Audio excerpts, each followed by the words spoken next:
Assalamualaikum warahmatullahi wabarakatuh.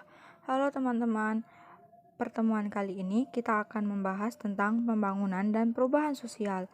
Baik, langsung saja. Pengertian pembangunan.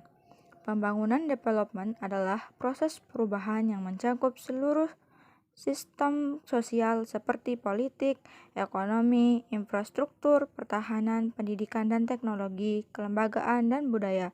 Alexander 1994. Portes 1976 mendefinisikan pembangunan sebagai transformasi ekonomi, sosial, dan budaya.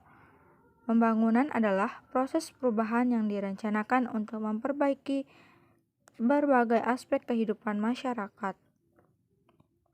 Pembangunan development adalah seperangkat usaha manusia untuk mengarahkan perubahan sosial dan kebudayaan sesuai dengan tujuan kehidupan berbangsa dan bernegara, yaitu mencapai pertumbuhan peradaban dalam kehidupan sosial dan budaya. Setiadi dan Kolib, 2011. Di sini, pembangunan juga menjelaskan proses dan usaha untuk meningkatkan kehidupan ekonomi, politik, budaya, infrastruktur masyarakat, dan sebagainya, dan pembangunan adalah bagian dari teori perubahan sosial. Adapun komponen dasar dari pembangunan antara lain kecukupan, kedua harga diri atau kemandirian self-esteem, dan yang ketiga kebebasan dari sikap menghamba. Pengertian perubahan sosial. Silo Sumarjan 1967 berpendapat bahwa perubahan-perubahan yang terjadi pada lembaga-lembaga di dalam masyarakat, termasuk di dalamnya nilai-nilai, sikap-sikap, dan pola perilaku di antara kelompok-kelompok dalam masyarakat. Silo Sumarjan merumuskan pengertian perubahan sosial adalah perubahan di lembaga-lembaga kemasyarakatan dalam suatu masyarakat yang memengaruhi sistem sosialnya, termasuk nilai, sikap, dan pola perilaku di antara kelompok-kelompok dalam masyarakat tersebut. Adapun bentuk-bentuk perubahan sosial sebagai berikut. Pertama, perubahan lambat dan perubahan cepat. Yang kedua, perubahan kecil dan perubahan besar. Dan yang terakhir, perubahan yang dikehendaki dan perubahan yang tidak dikehendaki. Perubahan sosial budaya pada masyarakat itu dapat terjadi jika dipicu oleh beberapa faktor tertentu. Nah, faktor-faktor ini bisa dikelompokkan menjadi dua kategori, yaitu internal dan eksternal. Yang pertama itu faktor internal. Nah, pemicu perubahan sosial budaya pada faktor internal ini merupakan faktor-faktor yang berasal dari dalam masyarakat itu sendiri, baik yang berupa kolektif ataupun individu. Nah, dalam faktor internal ini juga terdapat 4 hal yang menjadi penyebab terjadinya perubahan sosial budaya pada masyarakat. Nah, yang pertama itu perubahan jumlah penduduk, biasa disebut dengan populasi ya. Nah, bertambah atau berkurangnya penduduk dalam suatu wilayah ini menyebabkan terjadinya perubahan sosial, baik di daerah tujuan maupun daerah yang ditinggalkan. Contohnya di sini teman-teman, kita penduduk Pulau Lombok pindah ke Pulau Kalimantan gitu. Maka di Pulau Kalimantan itu akan terjadi perubahan struktur masyarakat, terutama lembaga kemasyarakatannya. Nah, dalam bentuk aturan dan norma gitu. Sedangkan di wilayah kita, Pulau Lombok, akan terjadi pengurangan penduduk yang mempengaruhi pembagian kerja dan stratifikasi sosial lembaga-lembaga kemasyarakatannya. Yang kedua ini adanya penemuan atau inovasi baru. Lahirnya penemuan atau inovasi baru ini sangat mempengaruhi perubahan yang terjadi di masyarakat. Contohnya penemuan internet membuat masyarakat, khususnya kita mahasiswa, lebih mudah dalam mengakses informasi. Nah, yang ketiga ini konflik sosial. Nah, teman-teman, konflik sosial ini di antara kelompok masyarakat dapat mendorong terjadinya suatu perubahan sosial. Misalnya nih, konflik yang terjadi antara warga lokal dengan warga luar daerah. Ini menjadikan warga lokal sulit untuk menerima kehadiran warga dari daerah lain di wilayahnya gitu. Nah, yang keempat itu terjadinya pemberontakan dan revolusi dalam masyarakat. Pemberontakan ini terjadi karena ketidakpuasan masyarakat terhadap sistem kekuasaan pemerintah. Hal ini dapat dipicu munculnya gerakan revolusi yang akan membawa perubahan besar dalam masyarakat. Nah, faktor kedua itu faktor eksternal, pemicu perubahan sosial. Nah, faktor eksternal ialah faktor-faktor penyebab perubahan sosial yang berasal dari luar masyarakat. Nah, yang pertama itu perubahan lingkungan alam. Perubahan lingkungan yang terjadi akibat bencana alam banjir, gempa bumi, tsunami, puting beliung, dan sebagainya. Nah, dalam kategori ini termasuk perubahan lingkungan karena alam yang dirusak manusia. Itu menjadi salah satu faktor penyebab perubahan sosial. Kondisi ini memaksa manusia untuk mengungsi dan berpindah tempat gitu. Di tempat yang baru itu akan terjadi perubahan sosial baik dari lembaga kemasyarakatan maupun lingkungan sekitar.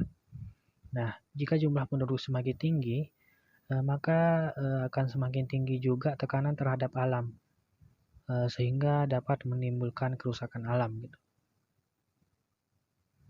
Contohnya nih, dari penyebab perubahan sosial yang disebabkan oleh alam, yaitu ketika mengeringkan lahan pertanian untuk membangun rumah. Hal ini akan mengakibatkan berkurangnya lahan pertanian gitu ya. Serta para petani pun juga kehilangan lahan untuk bertani, hingga akhirnya terpaksa harus bekerja sebagai buruh pabrik atau pekerjaan yang lain gitu. Yang kedua itu peperangan ya. Peperangan yang dimenangkan oleh pihak lawan dapat menjadi penyebab terjadinya perubahan sosial di wilayah yang mengalami kekalahan. Nah, perubahan sosial karena peperangan ini bisa terjadi karena melibatkan seluruh komponen masyarakat dan akan membawa perubahan dalam masyarakat tersebut, baik berupa perubahan yang besar maupun perubahan yang kecil. Selain itu juga, perang juga akan membawa dampak bagi masyarakat setempat ya, khususnya itu masyarakat yang kalah perang. Nah, ini karena adanya pemaksaan masuknya budaya dari negara yang menang perang itu. Nah, kebijakan-kebijakan baru dari suatu pemerintah pemenang perang yang diberlakukan dapat menjadi sebab perubahan ini terjadi juga. Yang ketiga ini pengaruh budaya.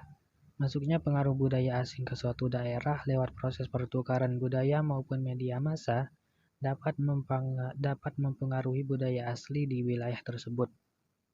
Nah, adanya hubungan sosial selalu terjadi dalam kehidupan masyarakat, membuat kebudayaan satu dengan kebudayaan yang lain bertemu dalam proses sosial. Nah, baik bertemunya itu secara asosiatif ataupun disasosiatif. Nah, pertemuan dari dua kebudayaan atau lebih yang memiliki latar itu berbeda pada dasarnya, menjadi faktor penyebab sosial budaya. Nah, perubahan tersebut bisa dalam bentuk akulturasi ataupun dalam bentuk asimilasi.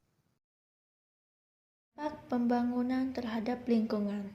Ada dua dampak, yaitu dampak positif dan negatif. Dampak positifnya yaitu membuka banyak lapangan kerja, pembangunan akan meningkatkan pendapatan masyarakat, membuka investasi di berbagai bidang, memunculkan kutub-kutub pertumbuhan baru, dan menaikkan derajat di dunia. Dampak negatifnya yaitu pembangunan mengalihkan fungsi lahan, pencemaran di mana-mana, dan banyaknya invasi tenaga asing. Pengertian hakikat dan komponen pembangunan. Pembangunan adalah semua proses perubahan yang dilakukan melalui upaya-upaya secara sadar dan terencana. Sedangkan perkembangan adalah proses perubahan yang terjadi secara alami sebagai dampak dari adanya pembangunan. Riyadi dan Dedi Supriyadi Bratakusuma 2005. Portes 1967 mendefinisikan pembangunan sebagai transformasi ekonomi, sosial, dan budaya. Pembangunan adalah proses perubahan yang direncanakan untuk memperbaiki berbagai aspek kehidupan masyarakat. Hakikat pembangunan di Indonesia adalah pembangunan manusia Indonesia seutuhnya dan pembangunan seluruh masyarakat Indonesia. Seiring dengan itu, pembangunan pun menghendaki keikutsertaan dari seluruh warga tanpa terkecuali. Yang terakhir, pembangunan di Indonesia. Pembangunan nasional Indonesia adalah paradigma pembangunan yang terbangun atas pengalaman Pancasila, yaitu pembangunan manusia Indonesia seutuhnya dan pembangunan masyarakat Indonesia seluruh dengan Pancasila sebagai dasar, tujuan, dan pedomannya.